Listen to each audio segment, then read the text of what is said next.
The anti-slugging and anti-tunneling numbers have finally been revealed and tested in-game, and the summary is pretty simple. If you play any of the killers that appear here, congrats, you can still win as a killer. If you play any of these, there is still hope depending on how the numbers are tweaked on the live release. And if you main any of these killers, I recommend you either play something else or become a survivor yourself.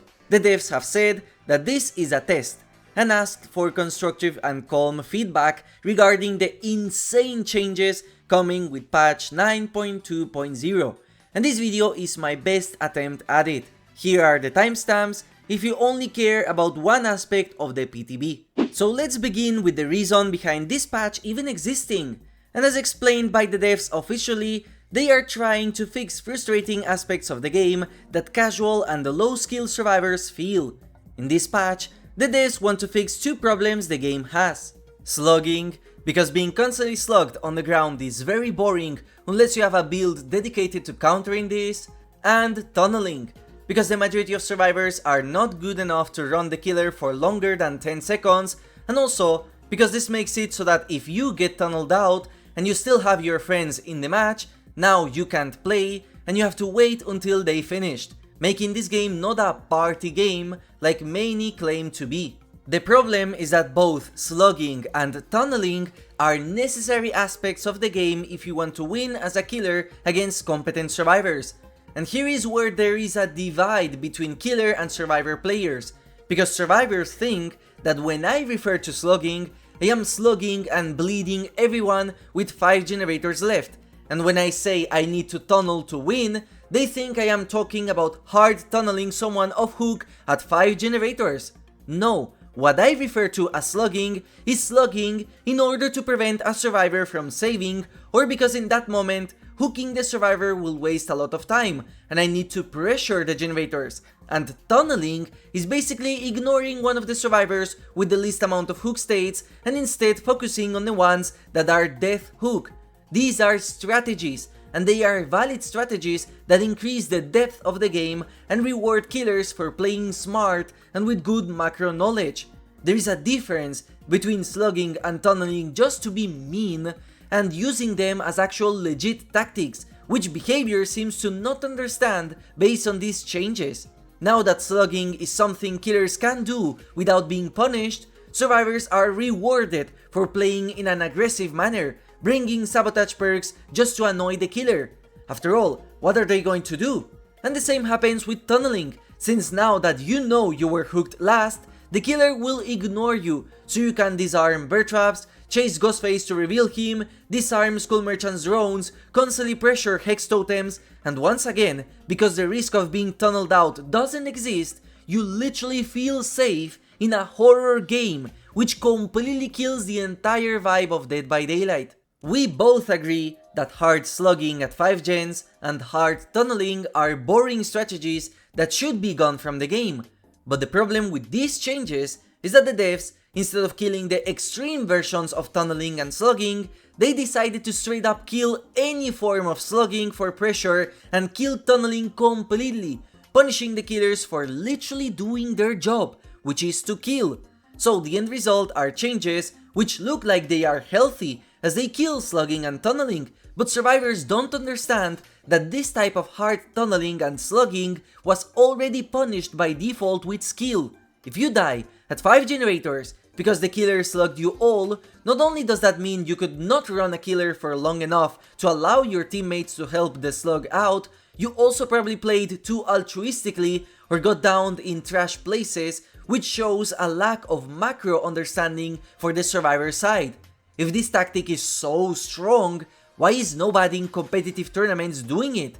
And if a killer is hard tunneling a survivor out of the match, you literally have the entire map at your disposal while your teammates can pump out generators safely. And even if you get hooked, you have 70 seconds for free where the killer can literally do nothing to you.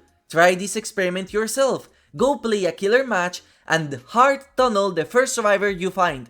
If they suck ass, you won the game. But if they run you for a long time, like any decent survivor would, you lost the game. What pisses me off about the condescending survivors is how they claim that if you slug and tunnel as a killer, you have a skill issue, but when it's related to how they are slugged at 5 gens or they last 7 seconds in chase allowing me to tunnel them out, suddenly the side playing poorly is the killer side, when you literally can't punish the killer for doing these tactics if you are good at the game, and that creates a divide. On one hand, we have the solo queue survivors that suck, which are the overwhelming majority and the loudest ones on Twitter and my YouTube comments. And these players think tunneling and slugging is way too strong because they can't last for shit. And on the other side, we have the competent survivors that understand how absurdly busted and hand-holdy these changes are. So a game that should be balanced and promoted to be played as a team game, a 1 versus 4, is currently being balanced as a 1 versus 1, where each survivor is now a powerhouse that has 10 perks base kit just so little Timmy doesn't cry on Twitter when the pig, a C-tier killer at best, decides to chase them after they got unhooked, killing the entire macro pressure of that killer player. Notice how I never claimed that the only way to win is to hard tunnel or hard slug, and how I never claimed that these are healthy tactics for the game. I agree that these two should be gone from the game regardless, but slugging and tunneling should still be an option as strategy, an option that killers have if the match is not going well or if the survivors are playing well. After playing so much Survivor, I am 100% sure that any player that says they get tunneled or slugged every single match is exaggerating or has insane negativity bias. It is straight up statistically impossible to get hard tunneled in every single match, considering there are 4 of you. The strongest perks in the game are literally designed to counter these mechanics, so if a killer does them, survivors actually get to be at their strongest. The biggest solution to this game is not buffing survivors to the point where you no longer even have to do inputs as one because the game automatically repairs and hits great skill checks for you. The solution is making the game more accessible for casuals and new players, because the game is very complicated for them to learn, with 41 killers, some of which are extremely complicated to explain, to an insane amount of add-on and perk variables which are all added to these new base kit mechanics, making the game even worse and more confusing for new players. Teach the players to become better and increase their skill and teamwork instead of rewarding their incompetence and zero desire to improve as a player, just like you did by nerfing School Merchant. And honestly, this sounds very hostile, but at this point, I am not blaming little Timmy for not wanting to learn the game, because the developers support you. Why should I learn when the game plays by itself? No matter how much hand-holding you give to survivors, casuals will still die against strong killers or even weak ones like Sadako, because they don't know how to play. They won't be repairing gens, they will be wasting their time doing useless stuff, and then complain on Twitter that killer is still too strong. They won't be playing the game efficiently like someone with a brain would. The worst part, in my opinion, is how the devs only cared for one side instead of helping both. What about the frustrating parts of killer, like gen rushing, which literally got buffed this patch, bully squads, which literally got buffed this patch, survivors teabagging in the exit gates and being annoying because you can't punish them, which once again got buffed in this patch. I am 100% sure that if they had introduced the same penalties for survivors gen rushing, which is the equivalent of tunneling, this patch would not have been taken as negatively as it is now. So let's begin with the first problem of this patch, something I have seen a lot of players, even killers, support for some reason, even though this is going to be a problem in the game: the slugging prevention mechanic. On paper, the devs said that slugging is frustrating and boring to be on the receiving end, but at the same time, they understand that it's a needed tactic. Where this understanding is, I have no idea, because it's clearly not in these patch notes. So first of all, now being slugged on the ground for 90 seconds total will grant survivors infinite unbreakable for the rest of the match, so you can get up once you fully recover. Survivors can be on the ground a total of 240 seconds, so this effect can happen various times. And on top of that, survivors now have base kit tenacity, so they can crawl and recover at the same time. This is noted as a quality of life improvement, when this is by far the biggest issue of this mechanic and comes with many gigantic buffs for every single survivor in the game, even if the killer is not slugging. The problem of this mechanic is that it is designed exclusively for survivors with zero regard for the killer player, and the reason I say this because this change completely ignores the matches where slugging is necessary, bully squads. With perks like background player and sabo squads existing, the only solution was to slug.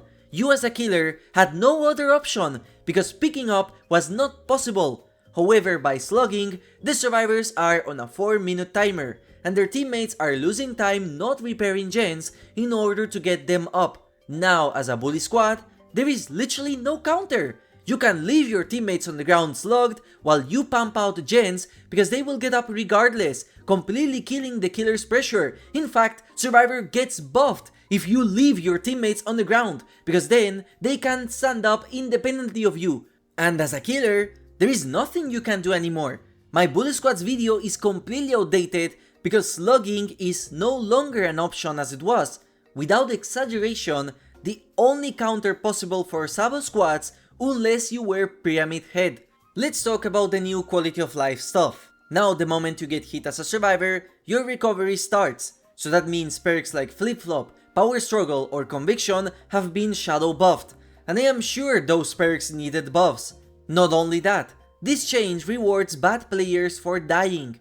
In the past, if you got downed but you were not near a pallet, you had no choice. Do I crawl to the pallet to allow my teammates a possibility for a stun, or do I recover myself so I can be healed back faster?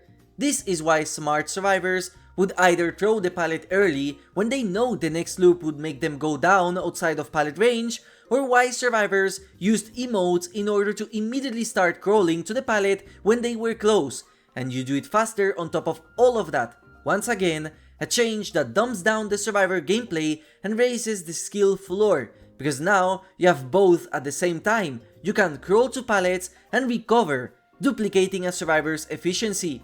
In my opinion, the only way to fix this problem is to once again give survivors a choice. And let's take a look at how the devs deal with killers for this, just to make it fair. With the rework, Myers stalks slower when he moves, and faster when he is standing still. Apply a similar mechanic for survivors. Now crawling on the ground will not progress your recovery, but anytime you stand still, your recovery automatically progresses. Now survivors have a choice. Do you stand still or do you move? They fixed the survivor equivalent of extreme slugging but gave absolutely nothing for the killer side. The devs are willing to listen to survivors when they play extreme matches, because I am willing to bet my entire channel that 4-man slugs are extremely rare, but completely ignores killers when they get in an extreme situation, like is the case of bully squads abusing power struggle, sabotage plays, or background player, which once again, now as a killer, you have no counter. So, if the devs want to balance the game by killing strategies like slugging, I propose a new balance and quality of life initiative. Completely got the fucking annoying sabo squad playstyle and got background player. If survivors find slugging boring, why do I as a killer player have to find sabotage fun? Why does my fun not matter at all in terms of game balance, but the survivor's fun is top priority? In every single developer diary, the developers talk as if the survivors are the victims constantly. My poor survivor is not having fun, but when is that talk when it's related to killers? As a killer, it is very frustrating when you go pick up a survivor only to find out there was another one hiding for the save or preparing a sabo play. As a measure to counter this, we have decided to make all survivors nearby scream when you down someone. Think Infectious Fright base kit. Doesn't that sound insane and hand-holdy for you? The devs said they changed a lot of perks to account for this mechanic. So where are the nerfs to flip-flop, power struggle, conviction, unbreakable, boil over, metal of man, saboteur, and background player? In fact, the proof for me that the devs do not care a single bit about killers with this patch is the fact that they completely ignored Breakdown, a perk that in the PTB makes it impossible to do anything as a killer because it breaks hooks for a total of 3 entire minutes. So if you die on a dead zone and suddenly killer can do anything. The slugging prevention system reminds me a lot of haste stacking nerfs. It was a change with very good intentions, but it was half-assed with zero compensation. If you don't want killers to slug, make it so that slugging is the worst choice a killer can make in comparison to other choices they can do, instead of killing it as a choice with no compensation. Make it so that survivors can't prevent my literal objective, which is to hook and sacrifice them. If this patch goes live as is, be ready for those very frustrating matches of bully squads running Breakdown, preventing you from hooking. And if your argument is that those matches are going to be very rare, my counter argument is that killers slugging with 5 gens left is also very rare, yet the devs still took the poor feelings of survivors into account. If we are gonna go extreme for survivors, let's go extreme for killers. Nerf sabotage back to how it was, where it takes a long time to break a hook and it can be interrupted by the killer. Rework perks like Boil Over and Breakdown. The latter which is going to be absolutely broken if this patch goes live with zero counterplay at all. Gut perks like Flip Flop and Power Struggle, which put killers in a lose-lose situation. Completely got background player, since a smart survivor can guarantee a pallet save. Completely got that Oak offering that makes hooks spawn separately, since its only purpose is to ruin the fun of killers. Improve the logic of hook spawning to prevent dead zones where survivors can go down and there is nothing you can do. And if you want to treat killers the same way you did survivors, give us Agitation Base Kit. I guarantee that if these things are added, there is no reason for killers to slug anymore. Or, because the devs are survivor biased and they don't want to give killer players all of these, then my only other proposed solution is to make it so that picking up a survivor and dropping them on the ground will make the wiggle progress decay. For those of you that don't know, anytime you drop a survivor, they get 25% of wiggle progress for absolutely free. And this was added to prevent killers from grabbing and dropping survivors in order to keep them hostage for a crazy long time. If these were to decay once the survivor is slugged, like the hemorrhage effect, it would mean that you can finally drop a survivor when a sabotage happens, keep them on the ground until that hook returns, and pick them up again so you can hook. As of right now, there are situations where as a killer you simply cannot pick up survivors because they will wiggle out, so what they do is bleed them.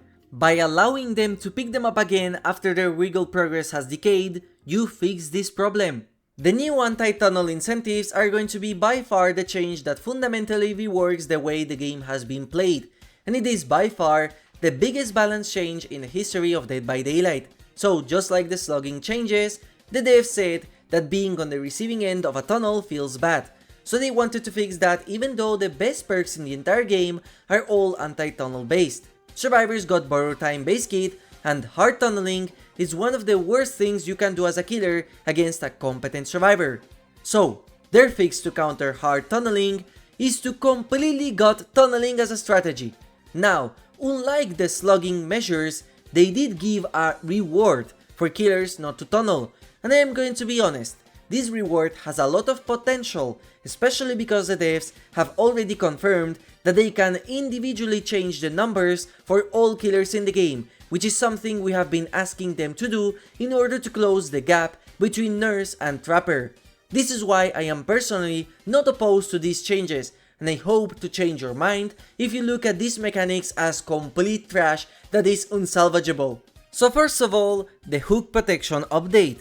Now, anytime a survivor is unhooked, they get unhook protections for 30 seconds, which is a buff compared to 10 seconds before. During these 30 seconds, they get 10% haste, the endurance status effect, and the brand new elusive status effect, which hides grunts of pain, aura, scratch marks, and pools of blood. These survivors will not have collisions with other players, immunity to killer instinct and AFK crows, and they see the killer's aura within 32 meters. Now this is something very important to know. First of all, doing a conspicuous action removes everything, and during the endgame, these effects are reduced in duration and survivors don't have elusive anymore, only endurance and haste. Most importantly, Getting healed as a survivor completely removes these effects after 3 seconds, which is a very healthy change. So first, the good aspects of this change. Finally, survivors don't have collisions anymore, which is a huge nerf to bully squads that stood on choke points, forcing the killer to hit them, and in turn, chase them to proc their anti-tunnel perks. This is something that should have been in the game ages ago. Next up, the healing deactivation is very smart, because it makes perfect sense. If you have been healed, that means the killer is not a problem anymore. So yeah, I'm very happy that the devs understood how busted 30 seconds would be if survivors could also be healthy during it. And finally, reducing the duration of the effects in the endgame is fair, because 30 seconds would guarantee an escape in every single match. Now as for the bad things, I am very against the haste speed bonus, because it allows survivors to play as a bully using their speed to, for example, throw pallets to help their teammates as they won't have any collision and can't body block them by accident, or still try to get a protection hit. If you down a survivor in less than 30 seconds, the rescuer could even attempt a save with a flashlight or background player, since you won't find them as they have the elusive status effect. So in my opinion, the 30 seconds of elusive and endurance is more than enough, and I would put a clause that the moment any of your teammates die, you lose all of these effects completely, since once again, the purpose of these mechanics is to prevent and punish the killer from tunneling off hook, but if you down a teammate, it means you are literally not tunneling the hooked survivor. Another factor that I hate is hiding survivors from killer instinct. This mechanic is tied to killer powers, so by design, this only hurts some killers more than others that don't have access to this mechanic. Hiding auras is okay, but nerfing all killers that have this effect in play is very weird. The most hurt killers by this mechanic are Legion, which can no longer use a hook survivor as an extra hit if they don't find them, and the craziest nerf is to Ghostface, as you can't even stalk a survivor with elusive, so they can run you around exposing you for free with nothing you can do to counter it. This change is just bad, and I see no justification to have it. Now let's talk about the hook status changes, and as a killer player, I am very against these ones. So what the devs did in order to discourage tunneling even more is to hide the status effect of the hooked survivors for killers. This means as a killer, you will know the progress of the hooked survivor, if they got unhooked, and where they are located. You know, the HUD, the mechanic that is supposed to help you give information, now gives you misinformation. You only get this info 10 seconds after they get unhooked or straight up in the endgame. So if survivors bring resurgence, they will heal before you even knew they got unhooked. I think this mechanic is once again a failure, because it does more harm than good. So what the devs are trying to do is prevent hook rushing Andys from coming back to the hook in order to not tunnel, or in order to not trade a hook. This does absolutely nothing to help that, and it only removes a crucial macro aspect of the game that nerfs every single player regardless if they tunnel or not. When a survivor is unhooked, you know where two survivors are at that point, and based on that information, you can tell if they are resetting, if they are moving to repair a generator nearby, if they have any post-hook perks, or perks like Reassurance or Camaraderie, which can be used in order to get extra generator time for free. This information is once again crucial if you are a decent killer player. This HUD silencing effect does nothing to help survivors, because if you want to camp, you already can do that by staying near the hook and looking at it. I genuinely don't understand the point of this mechanic when there are already plenty of mechanics introduced to the game that counter this. The face camp mechanic prevents killers from staying too close to the hook. The new tunneling incentives want you to move around the map to use them, and on top of all of that, survivors now last 70 seconds per hook stage, so genuinely, what is the point? In fact, the devs were so lazy that they did not code all of the perks in the game to work with this feature, as Jacked Compass, Flutes of Rage, Furtive Chase, Devour Hope, and Make Your Choice all still tell you when a survivor was unhooked, so all of these perks got shadow buffed, and if you want to camp the hook, just use Make Your Choice. There is absolutely no reason to give survivors 70 seconds per hook stage and also hide their status at the same time. It's either one or the other, and I can clearly see how this mechanic has to go.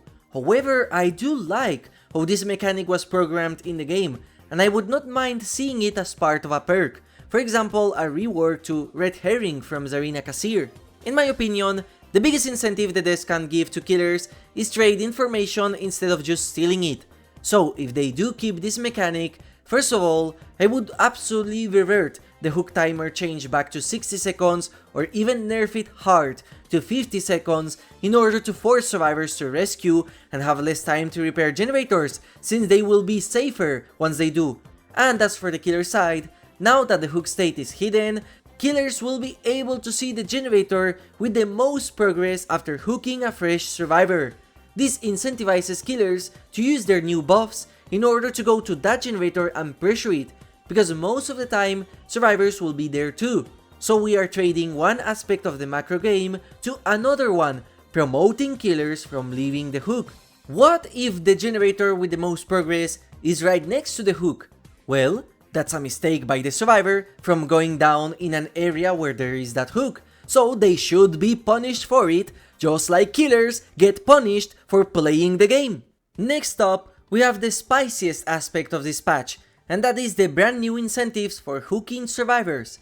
Anytime you hook someone you previously did not hook, you get the following effects: 20% of current progress penalty to the next generator kicked, 10% haste for 10 seconds, and the base kit barbecue and chili, revealing the aura of survivors 40 meters away from you. For killers that are considered S tier according to behavior, like Nurse, Hillbilly, Ghoul, Dracula, Blight, and surprisingly the Krasu, these effects are halved, so only 10% gen penalty and 5% haste. They keep the base kit aura reveal. On paper, this sounds fantastic, as I always think positive reinforcement is significantly better over negative punishment. But when you take a look at these from up close, you start to find the gigantic amount of flaws they have. For starters, these benefits only buff strong killers and do nothing for weaker killers. In fact, this patch made strong killers stronger and weak killers weaker. Since the base key gen regression is pop goes the whistle, this means any killers that don't use it well do not benefit as much compared to killers that do use it well. And guess which killers do use it well? Nurse, Blight, Ghoul, Dracula, basically any killer with high mobility, which are usually top tier.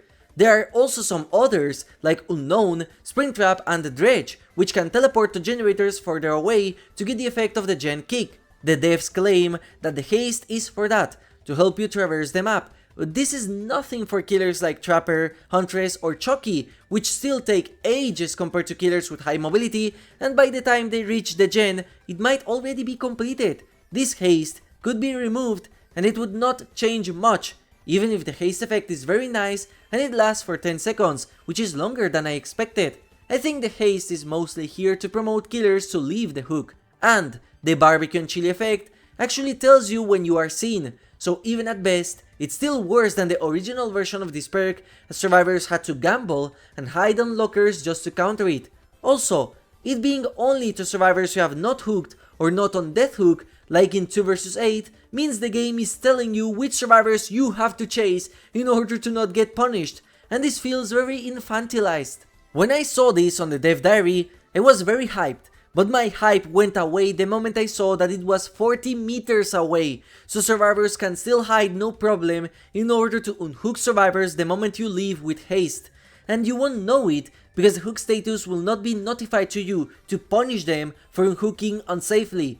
And the funniest part is that this effect is not nerfed at all for the top tier killers. In other words, Nurse now has an aura perk base kit, Ghoul has an aura perk base kit, and all killers that can teleport, once again killers like Unknown and Springtrap, can use this effect significantly better than a killer like Trapper.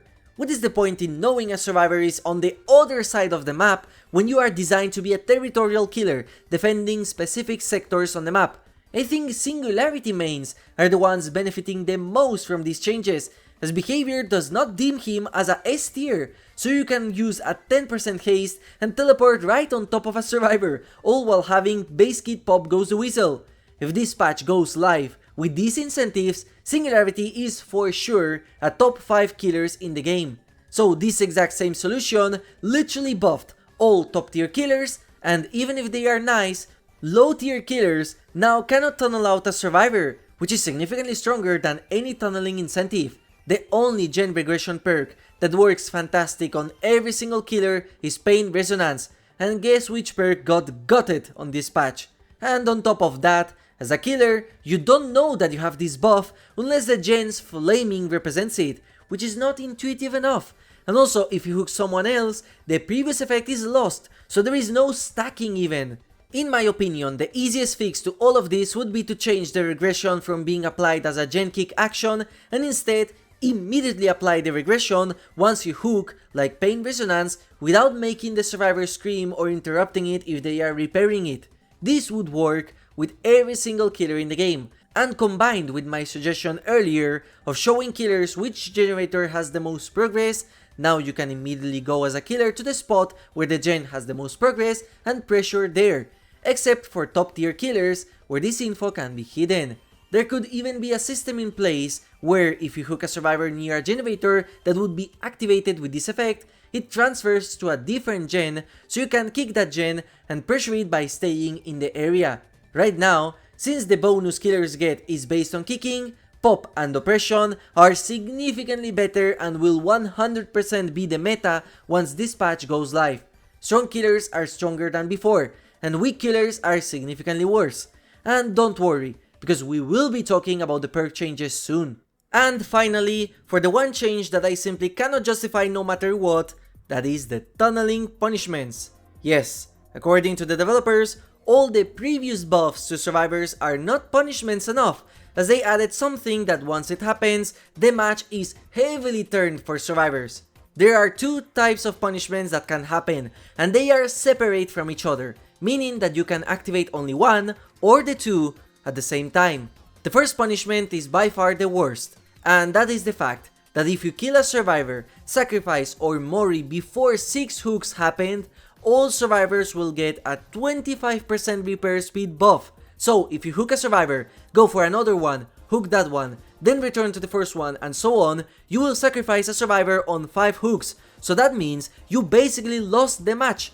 The problem with this feature is that 6 hooks is way too much, and it literally means by definition of the word tunneling that this is not tunneling.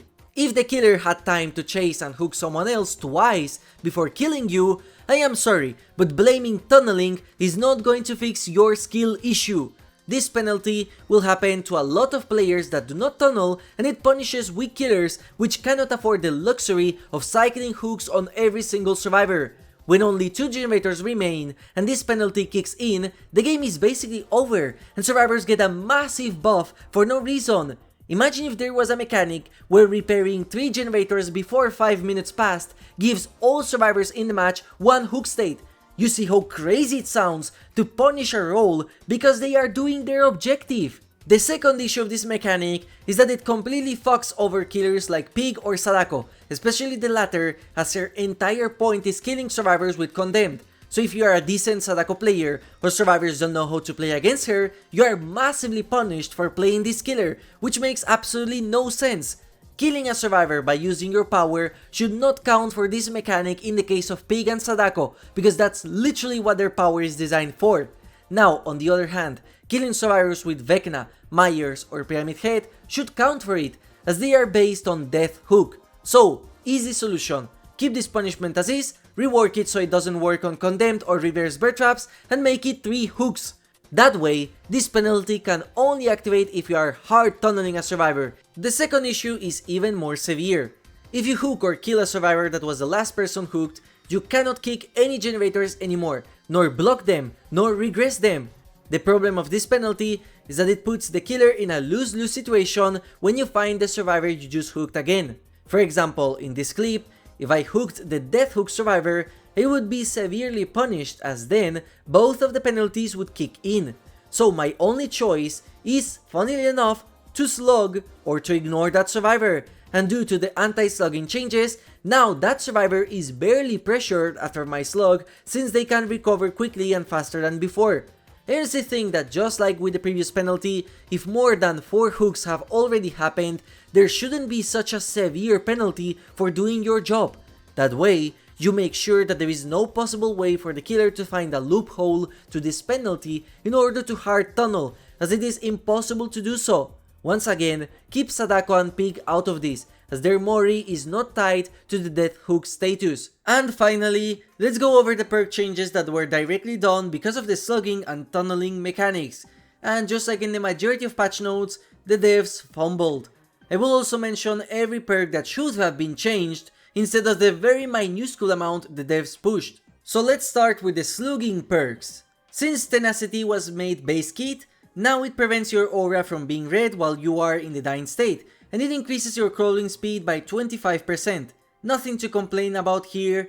I don't think survivors will use this perk a lot, especially considering the fact Deerstalker got reworked. No Miter now has Iron Will built in, and personally, I don't see how this perk getting buffed correlates with the anti-slugging mechanic. Plot twist, for some reason, got buffed and now gives you a 25% extra recovery speed. This has to be reverted, because there is absolutely no reason for this buff to even exist.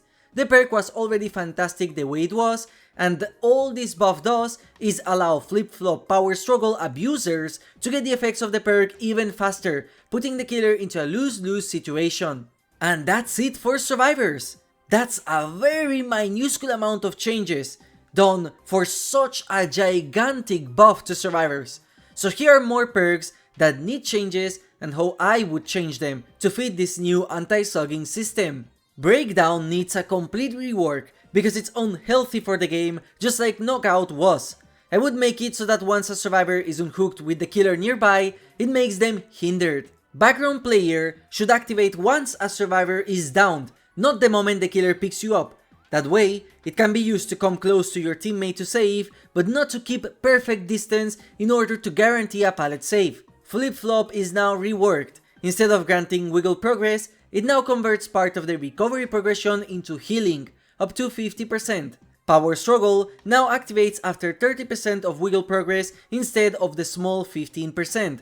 So that way, instant power struggle is not possible anymore, and it's only if a killer passes through a pallet while carrying you. And finally, both We're Gonna Live Forever and Solgard's Enduring status effect is now replaced with Elusive and Haste to allow survivors to escape, instead of allowing them to tank a hit for free. As for the killer side, only two perks are changed. Those are Deerstalker, which honestly has a really cool effect as it is now the killer version of Object of Obsession, and allows you to see survivors anytime they are able to see you, and it will also reveal your aura to the survivor with the least chase time every 30 seconds.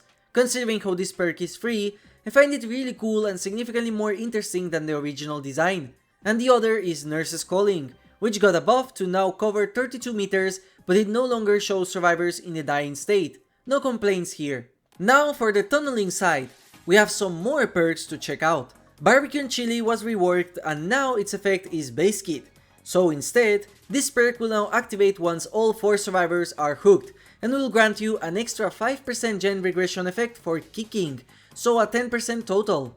To give you the math behind this perk, this makes it so that kicking a gen immediately removes 9 seconds of progress. I feel like the numbers are too little progress for what could have been a very interesting perk combined with the base kit killer incentives. Eruption was completely gutted, as it now only regresses gens 5% from 10%. There was no reason to nerf this perk so hard when it is well designed after the incapacitated nerf. It required setup and skill to use, as you had to kick gens and then down a survivor, so I think this nerf should be reverted. Pop was made base kit, so it got nerfed to 15% only, and hot take, now that this perk is base kit, I think 15% is more than fair considering the fact that you would be getting 35% with this perk along with the base kit incentive. Anymore, and Pop becomes a must pick in every single match. Pain Resonance was gutted. No idea why. Another healthy design perk which needed you to hook fresh survivors to get the effects and also hook them on a Scourge hook, and that was deemed to be too strong by the devs. The problem is not the perk. The reason so many players use it is because it is well designed, works with basically any killer, and helps against gen speeds being so fast. If pick rate is a problem, and that's enough to nerf Pain Resonance, then Windows of Opportunity should be nerfed, and I am sure survivors would not be happy with what I just said. And now for the survivor perks, we have just 3. Babysitter now got reworked since the effects were made base kit, and honestly, it's a pretty bad effect, so I don't see any reason to use it. Borrow times increase the duration of the post-hook benefits for 12 seconds extra, making it 42 seconds total. The only value of this perk comes in the endgame, as 30 seconds is more than enough, and killers won't tunnel as much as before. And finally, off the record, since it was made base kit, no longer grants endurance, but now hides your scratch marks while sprinting, and it also works in the endgame. Last but not least, we have other perk changes, some of which are questionable. Clairvoyance got buffed to reveal everything for 2 seconds extra, which is not going to change anything. Friendly competition got a duration bonus to 2 minutes. My question to the developers is, why are we buffing a Gen Rush perk that can only be used in a Survivor with Friends on the same patch where we drastically buff Survivor? This perk should be reverted or straight up gutted. Hope got nerfed to 5% from 7, good. Leader had a 5% bonus increase to 30% and now grants the effect in a 10 meters range. I don't think it matters that much. Lucky Star got a cooldown buff of 5 seconds, underrated perk in my opinion. Pharmacy got various buffs, all of which make the perk better to use, but it's still Pharmacy. Poise got a very cool buff, as now it reveals killers for 8 seconds and also grants you no scratch marks for 30 seconds, which is more than double. Quick Gambit had its cooldown buff to 40 seconds instead of 60 seconds, still a badly designed perk in my opinion. And finally, Vigil no longer stacks. Thank you for finally nerfing this perk, even though I still think it's one of the best perks in the game. Now for the killer side, we have All Shaking Thunder now lasts 25 seconds instead of 16. Still a conditional perk and Coop is much better. Dark Arrogance penalty is now 15% instead of 25. I still think nobody's going to use this perk. Deadman Switch is now the original duration, and considering how Pain Resonance was killed, this perk is most likely dead, as it doesn't even synergize well with the gen kicking incentive. Ruin had its effect buffed to 150%.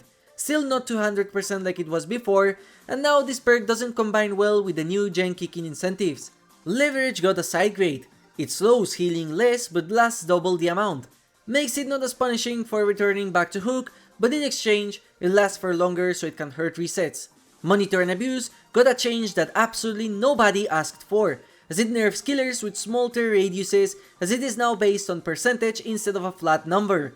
For killers with the average tear radius and for bigger ones, it's technically the same and almost a buff, but usually, if you are a stealth killer like Skull Merchant, then it's a nerf. Oppression got a very good buff, as the cooldown is less and it now affects 4 generators instead of 3. It is in my opinion the best gen regression perk after this patch goes live and synergizes amazingly with the new gen kick incentives. Septic Touch is still trash. Ultimate Weapon non makes Survivor scream around 40 meters from 32, and the cooldown is now 45 seconds instead of 60. Not the perk we used to have, which was the best tracking perk in the game, but it is actually very good now as it's hard to counter. I hope that this feedback helps the developers in order to tweak and adjust the numbers that are in the PTB, as well as revert or delete some of the new changes as they are unhealthy for the game. As a passionate fan of Dead by Daylight, I would hate to see it lose all the momentum it had with the Five Nights at Freddy's DLC, which it already feels like it lost. These changes have potential, but in the current form, they are going to hurt the game more than help it. As always, a huge thanks to all the members that support me and my channel. Thank you for watching, and have a nice day.